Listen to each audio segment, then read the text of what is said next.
நண்பா welcome to cricket four channel. நம்ம இப்போ பார்க்க போகிறது என்னன்னு பார்த்தீங்கன்னா cricket news of the week தான் பார்க்க போகிறோம். ஸோ இதில் வந்து ஃபர்ஸ்ட் நியூஸ் என்னன்னு பார்த்தீங்கன்னா சிஎட் கம்பெனி வந்து ஒரு அவார்ட் ஃபங்க்ஷன் நடத்தியிருக்காங்க. அதில் வந்து ரோஹித் சர்மா விராட் கோலிக்கு அவார்டு கொடுத்துருக்காங்க. ரோஹித் சர்மாக்கு என்ன அவார்டு பார்த்தீங்கன்னா international cricketer of the year award கொடுத்துருக்காங்க. அண்ட் விராட் கோலிக்கு batter of the year award கொடுத்துருக்காங்க. ஸோ நம்ம செகண்ட் நியூஸ் என்னன்னு பார்த்தீங்கன்னா ஓடிஐ ஐசிசி ரேங்கிங் விட்டுருக்காங்க. ஸோ அதில் வந்து ஃபஸ்ட்டு வந்து பாபர் அசாம் இருக்காரு. Number 2, number 3, number 4 Indian batsman தான் இருக்காங்க. நம்பர் 2 வந்து Rohit Sharma, number 3 Gill, number 4 Virat. So top 3 batsman அதில் இடம் பெற்றிருக்காங்க செகண்ட், தேர்ட், ஃபோர்த் பிளேஸில்.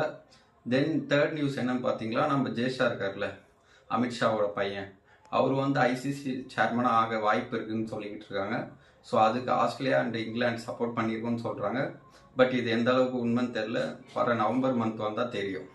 தென் ஃபோர்த் நியூஸ் என்னன்னு பார்த்தீங்கன்னா நம்ம டோனி இருக்கார்ல, சிஎஸ்கே வந்து பிசிஐக்கு ஒரு ரெக்வஸ்ட்டாக வச்சுருக்காங்க, டோனியை வந்து அன்கேப்டு பிளேயராக அனௌன்ஸ் பண்ணணும் சொல்லிட்டு. ஸோ அதுவும் எந்த அளவுக்கு அப்ரூவ் பண்ணியிருக்காங்களா இல்லையான்ட்டு தெரில, வெயிட் பண்ணி தான் பார்க்கணும்.